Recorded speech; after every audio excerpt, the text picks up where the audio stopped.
ዛሬ መቃብር ቦታ ላይ ተገኝቻለሁ። እዚህ ቦታ ላይ ስገኝ ምን አይነት ስሜት ይፈጥራል የሚለው በዚህ ቪዲዮ የማሳያችሁ ይሆናል። አብረን እንቆይ። ይሄው መንገዱ ተሰራ ደስታው ሊያቀራ ይሄው በራፉ ወለላለ ጎረቤቶቼን ውያለ በቅድስት ስላሴ ካቴድራል ግቢ ውስጥ የሀገር መሪዎች፣ የሃይማኖት አባቶች እንዲሁም ታዋቂና ዝነኞች እዚህ ቦታ ላይ ግብአተ መሬታቸው ተፈጽሟል። አሁን ካጠገቤ የተወዳጁ አርቲስት ታሪኩ ብርሃኑ ወይንም ባባን ሐውልቱን እየተመለከትን ነው። ተወዳጁ አርቲስት ታሪኩ ብርሃኑ ባባ ከአባቱ ከአቶ ብርሃኑ አምባውና ከእናቱ ከወይዘሮ አባይነሽ ክብረት አዲስ አበባ ከተማ ተክለ ሃይማኖት አካባቢ ሐምሌ 17 ቀን 1977 ዓ.ም ተወለደ። ታህሳስ 2 ቀን 2015 ዓ.ም አረፈ ይለናል የህይወት ታሪኩ። ለአርቲስት ታሪኩ ብርሃኑ ባባ ለቤተሰቦቹ፣ ለወዳጅ ዘመዶቹ እንዲሁም ለአድናቂዎቹ መጽናናትን እንመኛለን።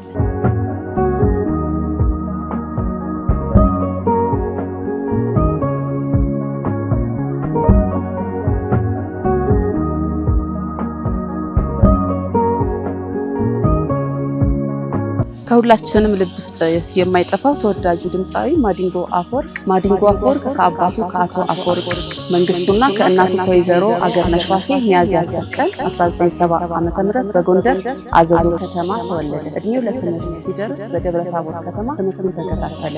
የሙዚቃ ህይወቱን የጀመረው ደብረታቦር ሲሆን የሙዚቃ ህይወቱን ከጀመረበት አንስቶ ህይወቱ እስካለፈችበት ዕለት ድረስ የሚወዳት ሀገሩንና የሚወደውን ህዝቡን በሙያው ደከመኝ ሰለቸኝ ሳይል በኢትዮጵያና በመላው ዓለም በመዘዋወር ሀገሩን ያስጠራ ድንቅ ድምፃዊ ነበር። ማዲንጎ አፈወርቅ በተወለደ በ44 ዓመቱ መስከረም 14 ቀን 2015 ዓ.ም ከዚህ ዓለም አረፈ። በልባችን ውስጥ ነግሶ የኖረ ድምፃዊ ነው።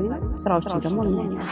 ስወድላት ሸለምኳት ልቤን የደነቀ የሚያውቀኝ በቀድሞ ሕይወቴ ወዶ ሰው እንደመለየት ክፉ ነገር የለም ሸኝሽ መጨረሻዬን በይሆን ግዴለ በበርካታ የሙዚቃ ስራዎቹ የምናውቀው ክቡር ዶክተር አርቲስት ጥላሁን ገሰሰ እዚህ ቅድስት ስላሴ ጸባዖት ቤተክርስቲያን ላይ ሐውልቱን እየተመለከትኩኝ ነው። ለአርቲስት ጥላሁን ገሰሰ ቤተሰቦች መጽናናትን እመኛለሁ። ለአድናቂዎችም እንዲህ መጽናናትን እመኛለሁ። እግዚአብሔር አምላክ ነፍሱን በአጸደ ገነት ያኖርልን። ሳስታውሳት ይጨንቀኛል እንደ ህልም የሚያቃዠኛል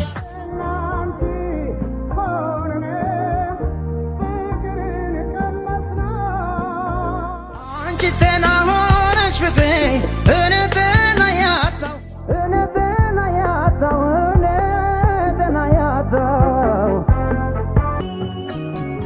ይኸው መንገዱ ተሰራ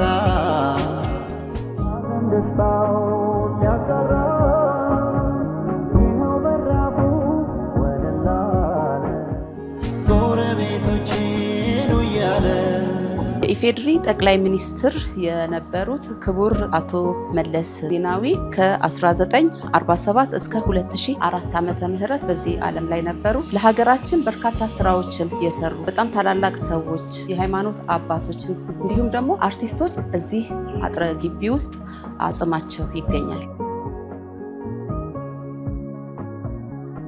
ሰርካር ተብሎ ይመረመራል። አልሰረኩም ብሎ ሲከራከር ከረመና መጨረሻ ላይ የሆነ ፈረስ የኔ ያልሆነ ፈረስ ወስጃለሁ ይላል። አረ የለም ይሄ ብቻ አይደለም ይሉታል። ከስንት ክርክር በኋላ ደግሞ ያው ፈረሱ አንገት ላይ የሆነ ገመድ መሳይ ነገር ነበር ይላል። ከስንት ክርክር በኋላ ደግሞ ገመዱ ከጋሪ ጋር የተያያዘ ነበር ይላል።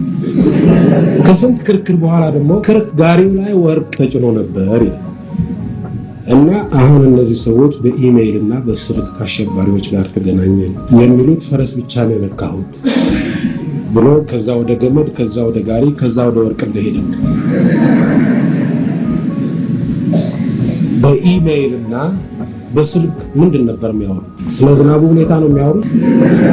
ስለ ጤንነታቸው ሁኔታ ነው የሚያወሩት? ወይስ እንዴት አድርገን ብጥብጥን እንፍጠር፣ እንዴት አድርገን የሽብር ተግባርን እንስራ? እዚህ ጋር አንድ ጽሑፍ ስላስገረመኝ እሱን ላንብብላችሁ። ፕሮፌሰር መስፍን ወልደ ማርያም ከ1922 እስከ 2013 ዓመተ ምህረት በዚህ ዓለም ላይ ነበሩ ማለት ነው። እስር ቤቶች ሁሉ ዝጉ፣ የዘጋችሁትን አንደበት ሁሉ ልቀቁ፣ ያፈናችሁትን አእምሮ ሁሉ ለነጻነት አብቁ፣ ጭካኔን በርህራሄ፣ ጉልበትን በእውቀት፣ ዱላን በክርክር፣ ቁጣን በፍትሃዊነት እየለወጣችሁና እያበረዳችሁ ከኢትዮጵያ ሕዝብ ጋር ታረቁ። በተለይ ከኢትዮጵያ ወጣት ጋር ልብ ለልብ ተገናኙ።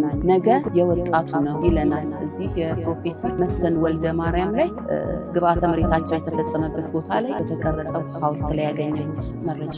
ብዙዎቻችን ማርሽ ቀያሪ በሚል ቅጽል ስሙ ነው የምናውቀው። ማርሽ ቀያሪው ጀግናው አትሌት ሻምበል ምሩጽ ይፍጠር ከአባታቸው ከአቶ ይፍጠር ተክለ ሃይማኖትና ከእናታቸው ከወይዘሮ ለተገብሬ ገብረ አረጋዊ በ1936 ዓመተ ምህረት በትግራይ ክፍለ ሀገር አዲግራት አውራጃ አምበይቶም ወረዳ ተወለዱ።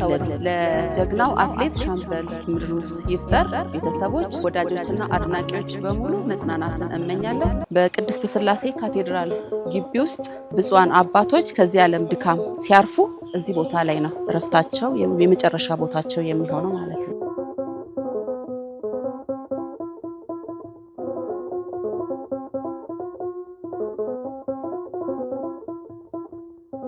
በኢትዮጵያ ኦርቶዶክስ ተዋሕዶ ቤተክርስቲያን ላይ በርካታ አሻራዎችን መልካም አሻራዎችን ያሳረፉ አባቶቻችን ከዚህ ዓለም ድካም ሲያርፉ እዚህ ቦታ ላይ ነው የሚሆኑት። ሶስተኛው ወይም ሳልሳዊው የኢትዮጵያ ኦርቶዶክስ ተዋሕዶ ቤተክርስቲያን ፓትርያርክ ብፁዕ ወቅዱስ አቡነ ተክለ ሃይማኖት ከ1968 ዓመተ ምህረት እስከ 1980 ዓመተ ምህረት በዚህ ዓለም ላይ ነበሩ። እኚህ አባታችን በርካታ የቤተክርስቲያን ስራዎችን ሰርተዋል። ለሃይማኖታችን ትልቅ አባት የሆኑ ትልቅ አባት ነበሩ። እግዚአብሔር አምላክ ለወዳጅ ዘመዶቻቸው ለቤተሰቦቻቸው መጽናናትን ይስጥልን። አራተኛው የኢትዮጵያ ኦርቶዶክስ ተዋሕዶ ቤተክርስቲያን ፓትርያርክ ብፁዕ ወቅዱስ አቡነ መርቆሪዎስ እዚህ ቦታ ላይ እረፍታቸው ይገኛል።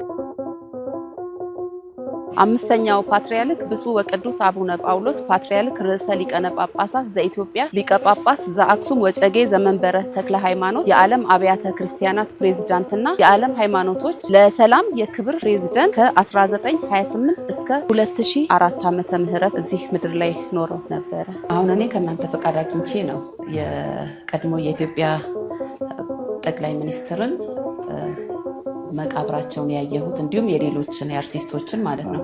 ሌላ ሰው ቢመጣስ በሩ ክፍት ነው? አዎ ክፍት ነው። ክፍት ነው ለማንም። የሃይማኖት ልዩነቶች የለም። የሃይማኖት ልዩነት የለም። ግን ያው ምንድን ነው መንግስት በኩል የሚመጡ በጽሁፍ ከመጡ ግን ክፍት ነው። ራሱ አስጎብኛለሁ፣ ራሱ ጋይድ አለው፣ እንትን አለው። የክፍያ ሁኔታስ? ክፍያም አለ። ምን ያህል ነው አባታችን? እንግዲህ ለሀገር ውስጥ ይለያያል። ለውጭ ዜጋ ያው ነው። ብዙም ለምሳሌ አሁን በሀገር ውስጥ ሲሆን ብዙ ይመስላል እንጂ በውጭ ሲታይ ለነሱ $10 $20 ነው የሚሆነው በሰው ማለት ነው። እና ይሄ ምንም ማለት አይደለም። እኛን ደግሞ እንደዚሁ ከ1,000 ብር ጀምሮ አለ።